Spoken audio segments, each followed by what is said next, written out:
In this episode of Ruffells Ad Break, brought to you by our season sponsors Contented AI and Pegasus Bay Wine, I sit down with Anton Mathews, entrepreneur, educator, hospitality operator, and cultural champion.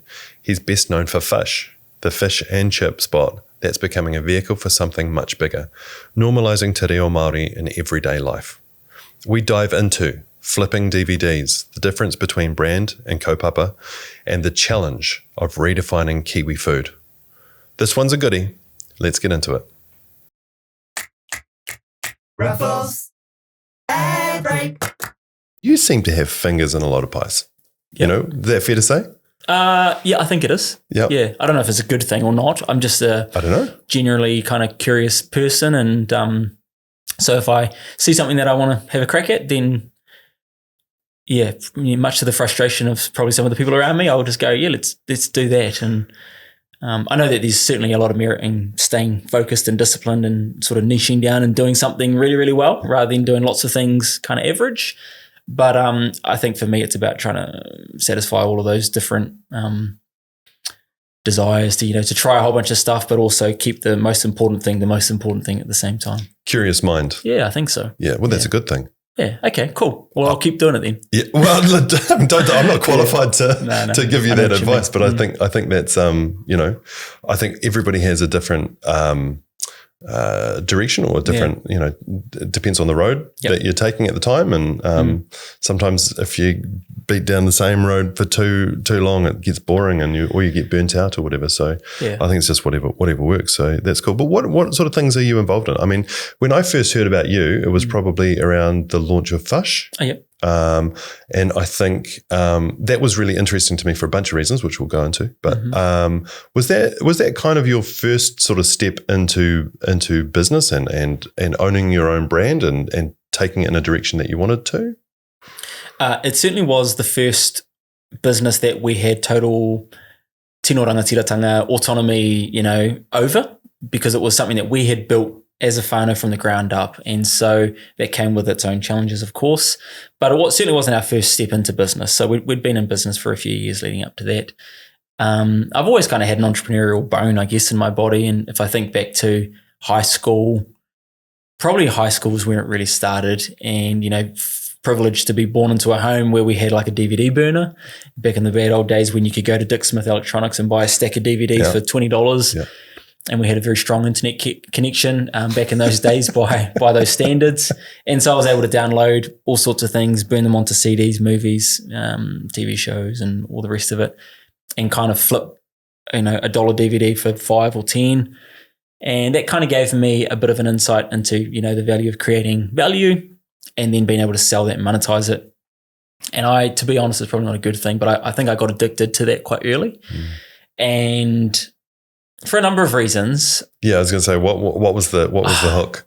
Well, look, we were. I never wanted for anything growing up ever. Like two amazing parents who made good money and were able to provide me and my brothers and sisters with everything that we needed. But like the example I always kind of think about is I grew up playing footy, and every year I got a new pair of footy boots. But I always wanted the $300 Dan Carter pair. And mum and dad were always very careful to say, well, maybe we just go for the $100 one because that's all you actually need. So going out and earning a bit of money, having a few dollars in my pocket enabled me to kind of buy the $300 Dan Carter boots without putting any extra pressure on mum and dad. And that came with a sense of pride, a little bit of independence, I guess. I had my own money. And so I got a taste of that pretty early. And then from there, it was just a matter of trying to, and I think that's what I got addicted to, was having the money in my pocket, being able to, and I also, I remember moments of being able to say to the whānau, we'd go out for dinner, go to like Lone Star, and get to the end of it and go, hey, mum and dad, I want to pay for this. And they'll be like, don't be stupid. And I was like, no, I want to, because it actually makes me feel really good. And I was only able to do that because, I was working. So I worked from a young age. I worked at Helen Signs and retail, a lot of retail, Helen Signs and Sunglass Hut. And I just got addicted to having a few dollars in my pocket, and I really enjoyed the freedom that they brought. So CDs and DVDs early on, and then that turned into flipping cars. I just taught myself, don't ask me to change the oil or do anything on the engine, but I could tint a window. I could go and get a nice set of wheels and paint those up. I taught myself how to install a head unit and 6x9 speakers, and found that you could buy something for a couple of grand, do it up a little bit, and flip it for another couple of grand. And that became very addictive. And then eventually that turned into homebrew. I taught myself how to distill, create spirits, and I was able to sell a $20 bottle of spirits versus, my friends who couldn't afford to go and buy the $50, $60 bottle of Jack or Smirnoff or whatever it might have been. So yeah, I always had that entrepreneurial bone in my body. And then that led to, our first business, which was in Hospo. We bought a cafe after the earthquake out at Sumner called Joe's Garage. And that was when things got a bit more serious. Yep. And then you're managing people, then you're managing payroll, then you're managing. Oh, look, and there people, culture, and there's legal expectations as well. And that's why I say it got a lot more serious. Sort of 2012 when we ventured into our first business as a family. Well, let's jump back then. Let's jump back to family whānau growing up. Mm-hmm. How many brothers and sisters? Where do you sit in that mix? Mum, dad. I'm the oldest, and I've got a brother and a sister. So they're typical three kids. But like I said, born into an amazing home. Mum and dad worked very, very hard. Still work hard to this day. But just your average middle class whānau. I look back on my childhood and I know how lucky I am because I had two loving parents who worked hard to give me and my siblings everything we ever wanted. And we weren't wealthy, but we never wanted for anything.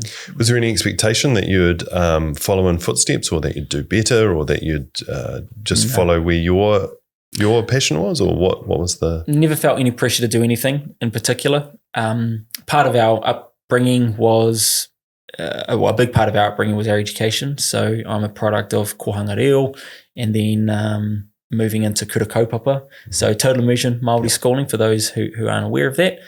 And that was a real blessing. And I think it's pretty courageous on my mum and dad's part. Because it was certainly in its infancy in those days. And we're sort of talking, I was born in 89, so early 90s. Kura kaupapa is not what it is today. Well, it doesn't have the runs on the board that it does today. It's certainly still in its infancy. And so they made the courageous decision to put me into that system. And I've been the recipient of all of the amazingness that was instilled in me as a youngster. And it's really served me well. It set me up for success in many ways as an adult. So that was certainly a big part of our upbringing. And you're talking about expectations. I didn't feel any pressure from anyone, but I guess what you learn very quickly when you come through that system and you come out of that system is how lucky you are. And so the pressure or the expectation has come from, I guess, society. And certainly what I have felt is this expectation that you've been given this gift, te reo Māori, te ao Māori. I'm very comfortable walking in both te ao Māori and, I guess, te ao Pākehā, everything else. And so I guess the expectation is that, okay, you've been given this gift, you need to leave the language, leave the culture in a better way than the way you found it. That's what our forebears did. It's what our ancestors did. And part of being a good ancestor is doing everything you can today to make sure that you set future generations up better, because that's what our forebears, our tupuna did for us.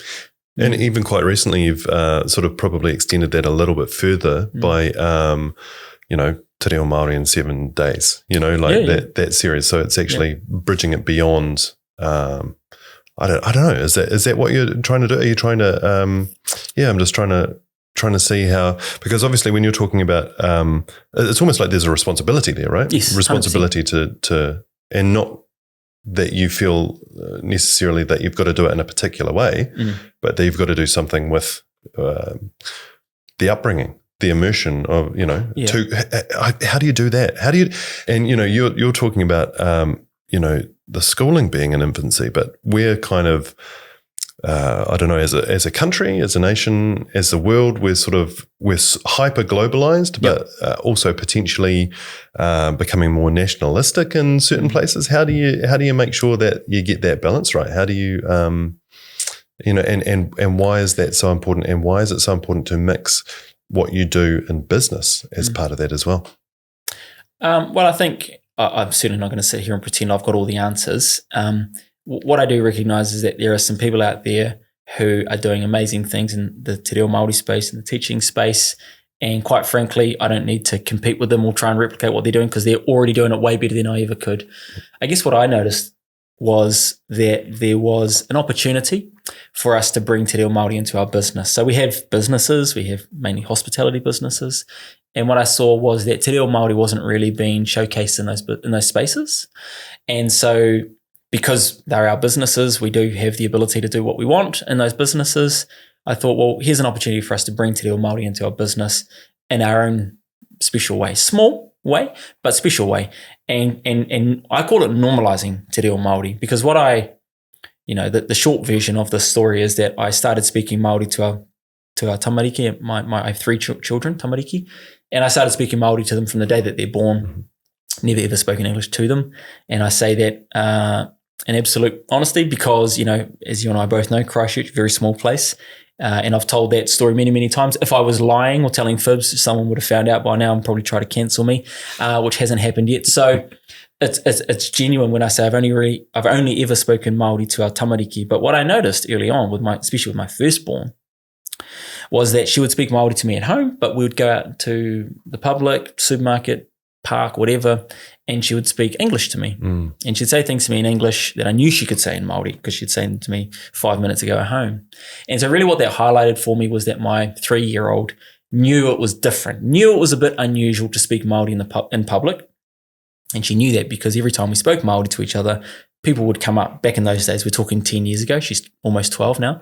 So 10 years ago, people would come up. And it was always really positive and inquisitive stuff, but it wasn't normal to speak Māori in public. Yep. And so that was really where the opportunity was for me to, I guess, lead by example and show my tamariki.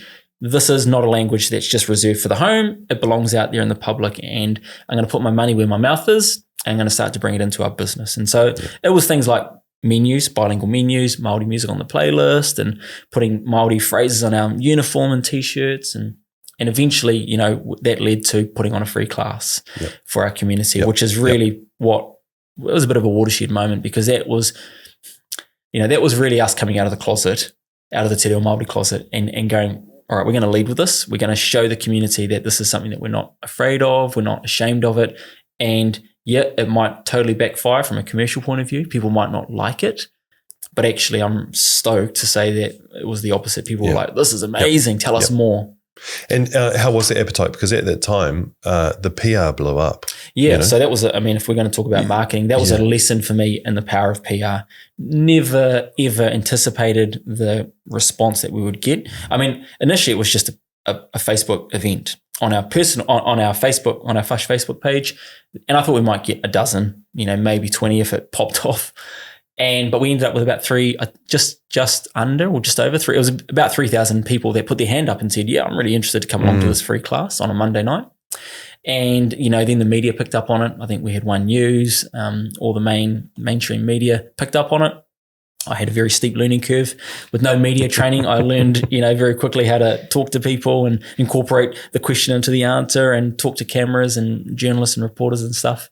And it really put our little fish and chip business in West Christchurch on the map nationally. Yeah. And that really set in motion this whole big PR storm. And that's, I think you said it at the beginning. You said, I think that's kind of where I heard about you. It doesn't surprise me. That's where a lot of people heard about us. Yep. But from a personal point of view, what that showed my tamariki was that I was prepared to put this out into the public and say, I'm really passionate and proud about normalising Te Reo Māori. And then how do you balance that? Because, you were personally living those values and now you're commercialising it. Yeah. How do you balance that part? Because did you get any pushback or is it only been positive or? No, you're always going to get a little bit of pushback. And there's some people that have been very vocal about, how they feel about Te Reo Māori and so on. But initially that really hurt and I took it really personally. And then it happens enough times that you kind of go, oh, this is just the law of averages playing out, because the people that were celebrating it and telling us how much they loved it far outweighed the people that were against it. And so you kind of learn just to accept that that's just the way it is. You can't please everybody. As far as commercializing it, that was never part of the plan. The plan was just to make it an integral part of our FUSH business. And also a point of difference that we felt people would come and visit us because they knew this was an important part of our brand story and what we stood for. So I guess there's been a bit of commercialization in that respect. But it was actually took a few years for us to turn it into a business, because it's just become part of the brand identity at FUSH, and it will always be that way. But the demand from people that came to these classes went away and they said, hey, I loved your teaching style, learned a lot. How would you feel about coming to our business? And I work for such and such. Could you come and do that at our business? I think it's really, really important. And initially, the way we commercialized it was I said, I'll come and do the class for free, do the workshop for free. But one of the important parts of how we ended up doing the course was the pairing of food, kai, and this learning. It made it different. You weren't just stepping into a classroom with a table and a chair and a pen and paper and learning from a whiteboard. You were actually learning, but you were learning while you were eating fish and chips and fish and fried chicken. And for a lot of people, the two going together made it fun, made it a lot more accessible. I don't know whether they just thought, oh, how serious can it be if there's fish and chips involved, And so it introduced a whole group of people to Te Reo Māori in a way that they enjoyed. And so we've always remembered that and kind of gone, okay, if I'm going to come and do a free class with you guys, then let's bring the food truck along and let's make sure we keep that fish and chip and fried chicken element front and center as well. So initially we thought, okay, I'll go and do the class for free. We'll bring the food truck along. You're probably going to do some catering. Yep. Okay. There's how many of you? 50. Fantastic. Bring the food truck along. Buy catering from the food truck. I'll do the class for free. Win-win. Yep. Right. And so we did that for about a year or two. There's other chapters in the story. We did a South Island tour and we did some really cool stuff as well. And then eventually what ended up happening was people, government agencies and big corporates that were on the 5th level of a building were saying, hey, we really want you to come to the class, but we don't have space for the food truck. Could you bring some catering instead? And so we started a catering business. And then when we took the catering on, they went, this catering's awesome. It's better than the catering we normally get. And so, that was the birth of Tātou Tātou, our catering business. But eventually the demand got so high and people were asking, outside of Christchurch, we're saying, hey, could you come and do this in Wellington or in Auckland? And so we decided to set up a whole business around building cultural competency, confidence, consulting, all of that sort of stuff. And that's what hustle education is. So earlier you talked about fingers and all of these pies. It all kind of happened organically. It was never part of the grand plan. But as things have evolved over the last 5 or 6 years, we've gone, actually, there's enough demand here. Let's do this properly. Let's set up a business and do this properly. Yeah. And now the education business that we do is, it's a big part of Hustle Group. As a brand owner, though, you've, I suppose, because the values, the business and the business offerings are in support of a bigger mission or of that kaupapa is front and center, right? Which if you think about most businesses, they not necessarily most businesses, but an awful lot of businesses, they are set up because they sell furniture or they're selling a product or they're selling a service first. Yep. Where it seems like you were going, I also do this thing. Yeah. So let's bring Te Ao Māori into the business. Let's market it through that, through the business. Yeah, and I guess it was about trying to find, growing up in that world where I was speaking Māori every day at primary school, and you learn to, it just becomes normal, right? It's just part of who you are.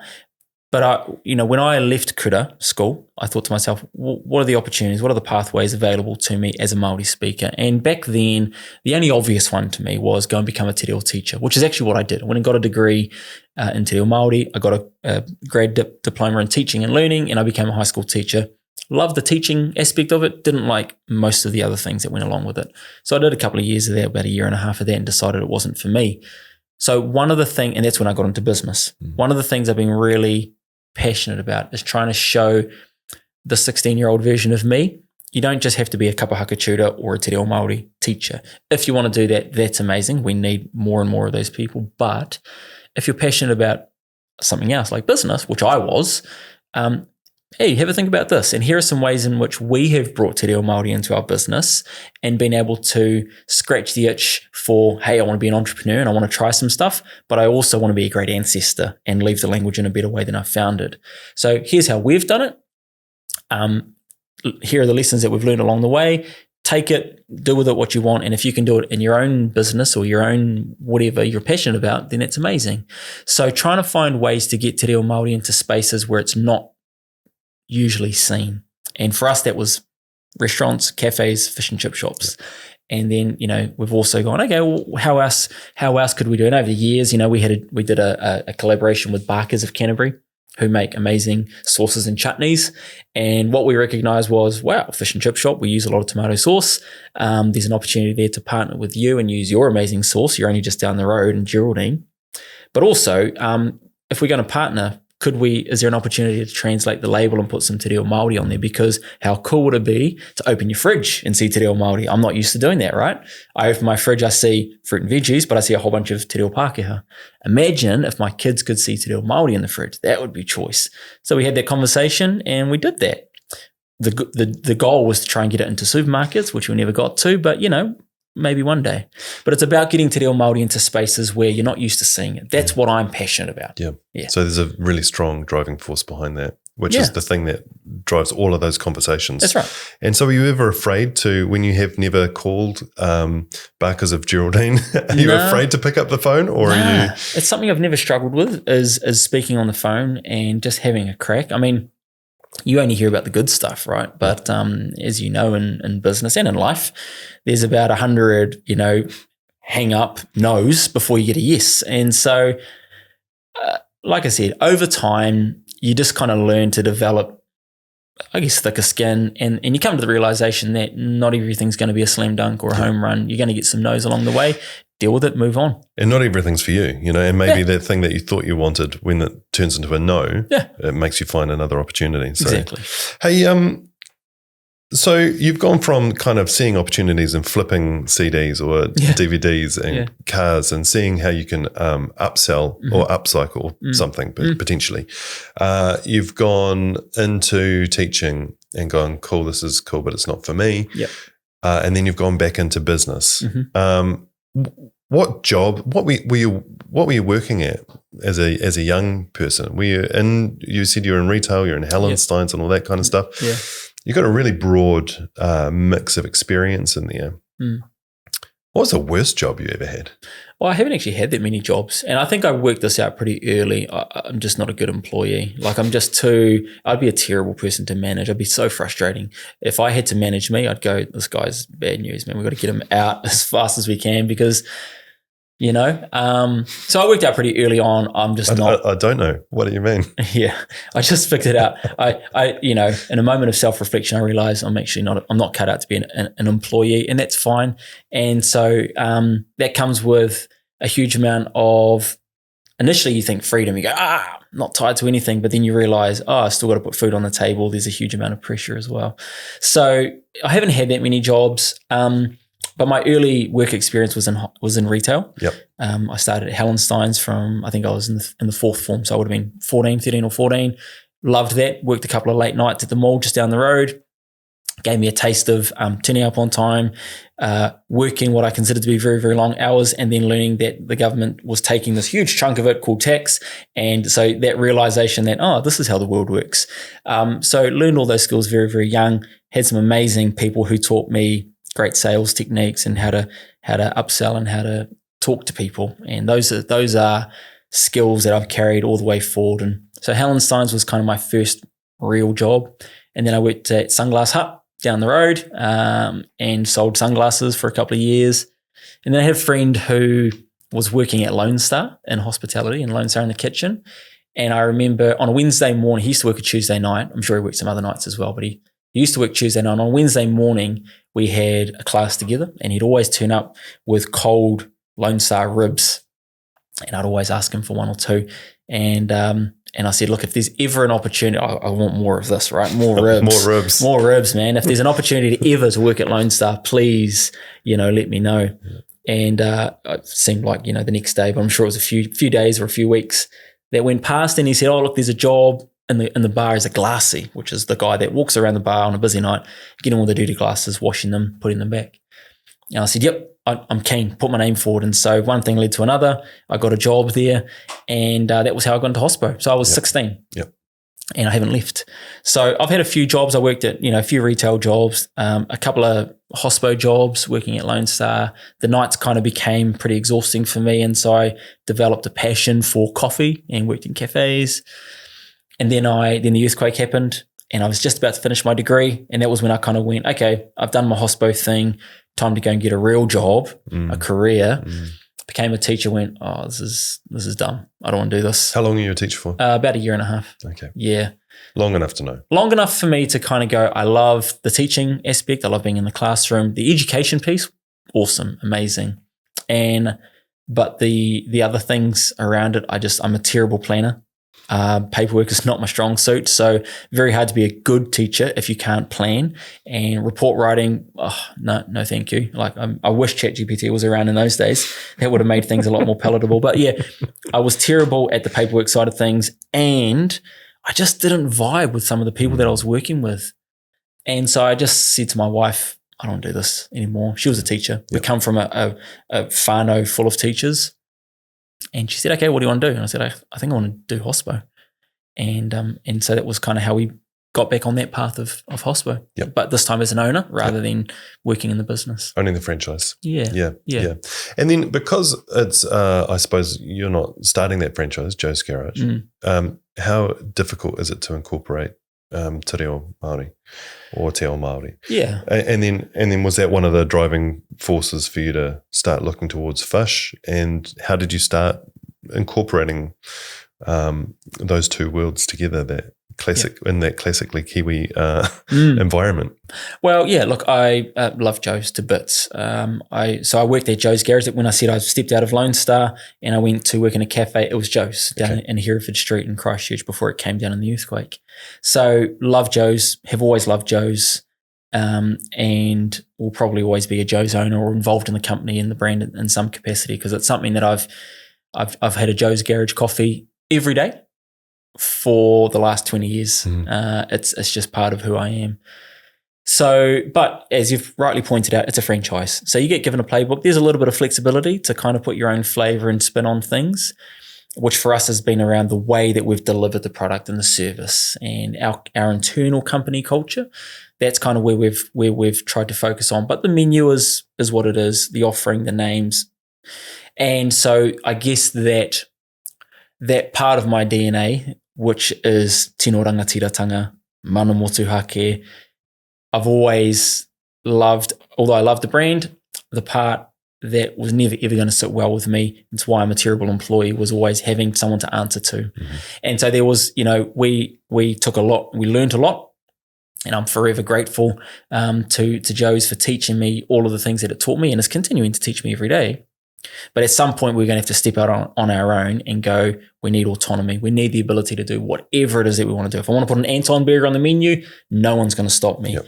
And it was probably around the te reo stuff. It became apparent to me, we need to put this front and center. It would be unreasonable for me to put that personal expectation on a brand. If I owned a McDonald's, it'd be totally unreasonable for a franchisee to go to McDonald's and say, hey, you should start incorporating te reo Māori. They go, well, it's not important, but it's not part of who we are. And so really the only answer was do it yourself. Yep. And part of starting FUSH was that. Yep. Yeah. It was kind of breaking out of that mold and having the ability to do whatever it is that we wanted, including incorporating te reo into our business. And so when you start thinking about building this, do we say potentially risky business venture? I mean, you were saying statistically it shouldn't succeed. Hospo's got a terrible track record. Hospo's tough. Yeah. You're talking about a climate where you weren't sure whether it was going to be popular or not, or whether it was going to get the support that it was that you thought it was deserved. Yep. And how do you then start planning what that brand is? How do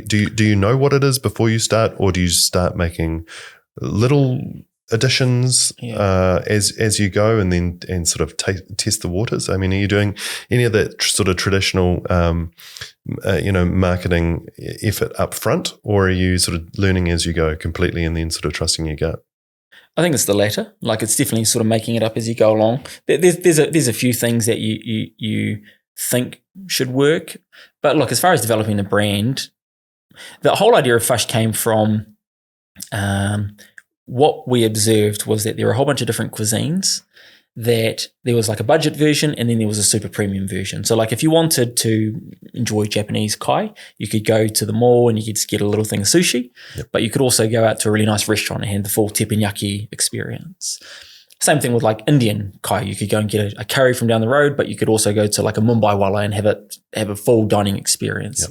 And so what we sort of sat down and thought about was, okay, what would New Zealand Kai cuisine look like? And pretty hard to go past fish and chips.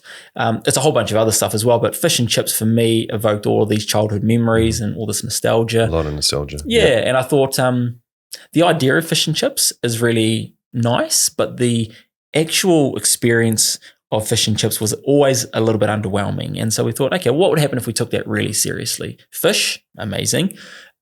Chips, done well, amazing. Seasoning, that can change the whole game up. And if you're making all your sauces from scratch, like all the elements were there, someone just had to put it all together and put it into an environment and have amazing service and, you know, all the things that we love about a good dining experience. We just had a hunch, oh, this could work. It was much harder, honestly, than I initially thought, because we had to educate the community about this whole new category, which was gourmet fish and chips. And one of the really interesting things was, as soon as you call yourself a fish and chip shop, people go, okay, I know what a fish and chip shop is. It's a scoop of chips. It's like $1.50 for a piece of fish, although it's not anymore, but that's what everyone assumes. You know, you pay 30 cents or 50 cents for a squeezy Master Foods tomato sauce, and it's a little bit dirty, a little bit grimy, everything comes wrapped up. Like, we've got all of these expectations of what a fish and chip shop was, and here we were trying to redefine what a fish and chip shop could be, and people just didn't get it, and they still don't get it. A lot of people, the people that get it, they go, I get it, and I love it, and I'm here for it. And but what was interesting, right, was that we did have Joe's Garage across the road, and we had a fish and chip meal. I can't remember what it was at the time, probably like, you know, $25 or something for a fish and chip meal. And it was fish, chips, a little bit of coleslaw, some tartare sauce brought to your table. And so in that setting, in a restaurant setting, everyone went, oh yeah, cool, $25, that seems fair and reasonable. Here we were across the road selling it actually for cheaper because we had economies of scale. Exactly the same fish, because we used to buy our fish at FUSH because we got it cheaper, and we'd literally walk it over to Joe's. And, you know, so exactly the same meal served in a fish and chip shop. And people went, it's far too expensive. And it's like, dude, we never ever got a complaint at Joe's, ever, about the price. But because we had positioned FUSH as a fish and chip shop, and to be clear, it was still a restaurant. You could still buy a glass of wine or a glass of beer. And people were bringing it to your table on a plate with a knife and fork and clearing away doing the dishes. You were sitting in a room. You had the All Blacks on the telly. The music was playing. It was clearly a restaurant, but we were positioning ourselves as a fish and chip shop quite deliberately, and people just didn't get it, and they still don't. So that education piece has been an expensive piece of growing the brand, but I wouldn't change it. You know, it is who we are, and it's what we do. And has it become easier as you've stuck to it and you've got regulars returning and I mean, even recently the price of everything's gone up. So as people still happy to accept what it is that you're providing to them? Oh, look, that constant battle of, you know, trying to, I mean, people don't understand, like blue cod's $50 a kilo. Like, it's more expensive than eye fillet. And so people don't understand that when you're putting blue cod on the menu, it costs money. No one complains about paying $50 for an eye fillet in a restaurant, but lots of people complain about paying $27 for a piece of blue cod. And it's like, you do realize that this is more expensive than the eye fillet that you bought last night at the restaurant. So there is still that pushback where people have expectations about a fish and chip shop. And people go to me, oh, I can get blue cod down the road for such and such. Well, you can, but if you sit down and think about it, A, it's probably not blue cod, and if it is, the owner is subsidizing that blue cod, or someone in the restaurant or someone in the shop is not being paid for this. You know, we it's a loss leader to get people in the door, perhaps, or loss leader, or they just don't have an understanding of the cost of goods. Who knows? But it's a tough business to be in, but we love it. So what is the most rewarding thing you're working on at the moment? You've got lots of fingers and pies. You've got the classics, the FUSH, but you've also got, so you've got catering, you've got education, you've got what is the most exciting thing right now, and how are you managing to balance and juggle that with the sort of more established brands? I'm hesitant to say the most exciting thing. The thing that has been front of mind for the last probably 12 months, and is the newest thing anyway, is our airport business. So we've just opened a two businesses in the airport side by side. So I think of them as one, but there's actually two different offerings there. So we've opened a cafe, Tātou Tātou. So it's the name of the cafe. Yep. It's also the name of our catering business, but Tātou Tātou is the name of our cafe at the airport. And that's coffee, grab and go cabinet food, but the hero of that is the toasty. So in the same way, you know, I'm a sucker for punishment, obviously. In the same way that we tried to take the Kiwi iconic fish and chip and elevate it to a level that, you know, as high as we possibly could, we're now trying to take the ham and cheese toasty and do it the best that we can. So we've got a toasty menu there, and, you know, we thought, okay, if you bought the biggest, thickest, freshest slice of white bread that you can, and you buy the best ham you can get your hands on, and you make the most amazing cheese sauce that you can make, and you pair it together with some amazing service, you know, lather it up with butter, cook it to perfection. Would people pay $15 for a sandwich? I don't know. Let's have a go. So that's our cafe at the airport, and that's been a really fun journey that we're going on, and we're still very, very early. And then next door to that, we've got FUSH as a bar. Mm-hmm. So that's a new concept as well. So it's a FUSH brand. It's the evolution of FUSH, but now we're doing it as a bar. So we've now got a FUSH restaurant, we've got a FUSH takeaway, and we've got a FUSH bar. Yeah. So that's been fun. And we've got a FUSH food truck called the FUSH Waka. So FUSH kind of has all four things going on. So look, it's all exciting. It's all exciting. For us, I think it's the whole package, the whole picture. I'm very clear internally with our staff. We're a whānau business. We'll always be a whānau business. We don't have any interest in kind of bringing in investors and sacrificing that tino rangatiratanga. We want to keep it closely held. But we're on a mission to try and grow into a $10 million business. That's our goal. And, you know, at the end of this year, at our current run rate, we're probably somewhere around 8.5, 9 million. So for me, it's about, and I don't know, it's just an arbitrary number. 10 million just sounds fun, but it's about growing to 10 million and being profitable and providing opportunities for people there to come to work and experience success, enjoyment, fulfillment while earning some money. Are you as hands-on as you sound? Yeah, I work every day. Yeah, every single day. Across all of the offerings, across as much as I can be. Like there are different businesses are at different sort of maturity levels. Yeah. So Joe's Garage, I mean, we're about to turn 10 in that site. Yeah. We opened in 2015. They don't need me there. We've got amazing managers. How do you make sure that the story gets passed on in the way that you want it to? Is that just trust in the right people? Is that enough time on the ground with them so that everybody sort of is on the same page, same direction? Yep. Do you have protocols in place where it's like this? We respond this way, this way, this way. I mean, how does that work? Yeah, it's just about the people. It's just about making sure that you got the right people, and we've not got that right all the time. At the moment, we've got an amazing group of managers. It's been about learning for me anyway. It's about letting go. And saying, these are the people that you've selected and chosen to represent your businesses. You got to trust them, you know, but letting them know that if you need any support or if there's anything you're unsure about, just call, ask, whatever. So keeping in close contact with our managers, but also letting go and trusting them to do what I would do if I was in their position. And really, yeah, you can talk about it, you can have conversations about it, but where we're really lucky is we have very low staff attrition. And so we do have people that have been around a long time. They've seen how I've responded and how my sister and business partner, how she's responded. But yeah, we're hands-on. We're in the business. There will come a time where we go, actually, we probably can't afford to grow any bigger than this. And if we do grow bigger than this, what are we sacrificing? Mm-hmm. And we haven't hit that mark yet. But when we do, there'll be some conversations. Is this it? Or do we want to go, bigger? But yeah, look, it's about just getting the right people, and there's no rule book for that. It's just a constant, just like parenting, right? You just got to constantly be on the ball. If there are teachable moments, take them, but also just trust that it's like I'm going through this at the moment. I've got a 12-year-old, almost 12, a 10, and a 4-year-old.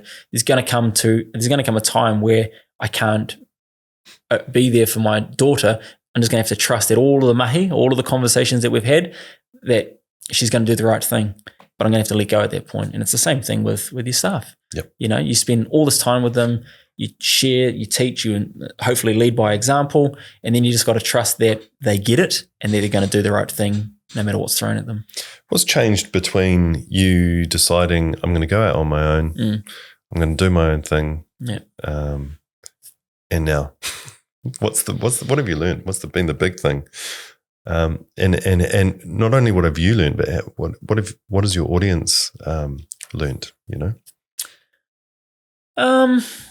Look, I mean, we've talked a lot about some of the success stories today, and I sort of touched on it before. There's been a whole heap of failures as well.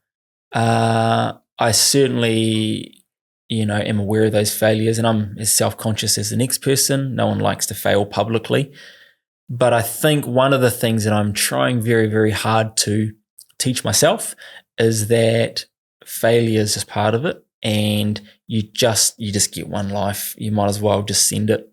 You might as well just do. I mean, you want to protect the downside as much as you can, because we've got something like 60 or 70 staff, and there's a difference between being reckless and putting all of those people's livelihoods on the line versus actually, guys, we get one shot, let's just do it. And if it works, amazing. If it doesn't, what do we learn? And what can we do differently in the future? So I think one of the things I'm trying really, really hard to do is to care less about what other people think, but it's easier said than done. So yeah, like I said to you early on, I want to start a podcast. It might fail miserably. No one will watch or listen, but if it's something I want to do, just do it. And if it fails, people, honestly, what I think I've learned is that people are so self-absorbed, me included, probably you, because we've all got our own stuff to worry about, that actually when you fail, you think the world notices, but they don't. They've got their own stuff going on. It might be a blip on their radar in the peripheral, but after a while, they've got their own stuff to worry about. So while you're sitting there going, oh my goodness, everyone's looking at me, everyone's judging me, they're not. They don't have time. They don't care. They don't care either. You're not that important to them. And so coming to that realization has been quite, it's enabled me to go, you know what? Let's just give it a crack. Yeah. And if it fails, who cares? That's good. Yeah. What about managing expectation between, sort of, you've got great managers and stuff like that. What about there's, I don't want to be that guy, I'm going to be that guy just for 2 seconds. Okay. Call me on it, whatever. Yeah. What guy? Those, those very young, those Gen A's and Gen Z. Alpha, I think they're called. Yeah. But like we've got so many expectations which are different to that which I grew up in, which you grew up in. There's accessibility to all kinds of other influences, and some are positive, some are not. How do you make sure that you stay relevant, in a way that those the younger generations coming up care, respect, listen to, learn from? And I think that goes two ways. I don't think that's just a one-way street. But how do you make sure that your managers who are great right now, in 10 years' time, 5 years' time even, it's moving that quickly, in 5 years' time that you've got people who still sort of hold up the same values that you've built your businesses on? I don't have a straightforward answer. I mean, as far as being relevant to a particular demographic, that's not my job. Like I think what people do appreciate is authenticity, and so I never try to be something that I'm not. At least I don't consciously try to be something that I'm not. I'm here in a t-shirt and track pants, and that's just, you're getting me, and I'm talking off the cuff, and it's all genuine. And I think people appreciate that. So I think no matter what, and if Gen Alpha or Gen Z or Z or whatever, if they don't like it, well, that's okay. Like, I'm not here to please anybody. I'm just here to be myself. And there'll be a bunch of them who go, that's really cool. That's kind of refreshing. And there'll be a whole bunch that go, I don't like it. But that's true of all generations. There'll be a bunch of boomers who love what I say and hate it. There'll be a whole bunch of Gen X, and so. And this is one of the things I learned very early on in business, is that you shouldn't try to be everything to everyone, because you can't be. People are different. And so just be you, and just back yourself, stand for something, and just be unapologetic about that. And there'll be a whole bunch of people that'll go, that's really cool, I like that, I'm going to come and support you. And there'll be a whole bunch of people that go, that's dumb, I don't get it, and go, that's cool. You just can't be everything to everyone. So I think it's just, for me, it's about making sure that we're very clear about what we stand for. We're very to the point where our staff get sick of hearing it from me. We talk about aroha, we talk about manaakitanga. They're not just words. I give examples about, this is what I mean by aroha, this is what I mean by manaakitanga. And those are just values that have been instilled in me from a very young age. And I'm just trusting my gut that those are the right things to do. Those are the right ways to lead. I could be wrong. I might get to 85 and go, man, that aroha thing was a bad idea. I wish I'd chosen something different. But at the moment, that's how I feel. They might change. I reckon if it's good now, it'll be good then. Yeah, I think so. Yeah, I think so too. And I'm just trusting that that's the way it's going. And technology will change as it is. But I like to think that, so long as we're open to adapting and changing things and reshaping things and being malleable and all that sort of stuff, pivoting, all those cliche words that everyone started using after COVID. So long as we kind of keep that, we're open to that, I think we'll be okay. Yep. If you had a crystal ball, what would the next 2 to 5 years hold? What do you reckon that looks like? The what, I don't know specifically. I mean, like I said, we're currently on a mission to try and grow our business to $10 million. When I say $10 million, I'm just talking about revenue. And if we can hit our numbers, then hopefully that means $1 million falls out the bottom. That gives me more than enough resource to do the things that I want to do. If I showed you my laptop, my desktop screen or my phone screen, there are some things on there that I keep front of mind. I want to be a great dad. I want to be a great husband, and I'm really focused at the moment on creating the resources to be able to then take the money or whatever the resources and provide really amazing experiences for my kids while I've still got them at home, because I know they're going to be gone at some point. So, what does that look like? It looks like next year I want to do a trip to Sydney. I've got it all planned out. In January 2026, I want to go to LA, do the Disney thing with the whānau and, eat from a whole bunch of food trucks and have a great time, go to an NBA game, NFL, all of that sort of stuff. So it's experiences. The big thing that I'm working towards is I'm trying to save up enough money or leverage enough assets that I can purchase like a pa, so like a village. And the reason why I want to do that is because I want to keep my parents and my in-laws very, very close. It's really important to me that my tamariki have a really strong relationship with them. They've got a whole lot of experience and lessons that they can teach, and they're amazing babysitters. So I want to build that. I want to at least be able to, I want to take money out of the equation. I don't want anyone in my whānau to worry about money, because I know how stressful it is to worry about money, and it sucks. Yep. So it's a bit of pressure, but it's pressure that I'm putting on myself. I want to be able to create enough wealth. That's why I wear this t-shirt, intergenerational wealth. Everywhere I look, I want to try and create wealth so that I can, but I want to do it in the right way. I've got some things that I'm not prepared to deviate from. I want to do it in the right way, and create enough wealth for my wife and my tamariki, number one. Number two, my wider whānau. Number three, my community, in that order. And I'm pretty unapologetic about that. And so the what, I don't know. The why, I do know what that is. And the how, again, who knows. But at the moment, it's heavily tilted towards hospitality, making sure that we've got good, strong hospitality venues that are profitable, that have good reputations. That's all about the people and hitting those numbers. And the education is also part and parcel of that. And it's just me, really. It's me selling my time, which I know is a terrible way to build a business, but, it is what it is.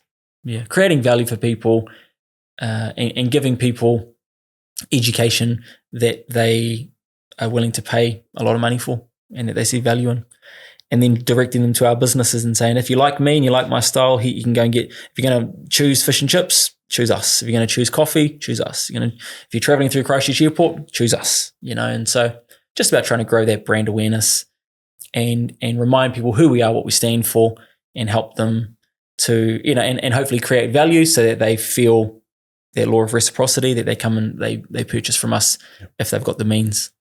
Anton, it's been a pleasure. Yeah. Thanks, man. It has been. That's Thank you. Easy. Awesome. Great to have you. Yeah. Thank you, Tim. Cool. That's it. Thanks for listening to the Ad Break team. For more on how we work or how we can help your business do better, get in touch at ruffles.co.nz.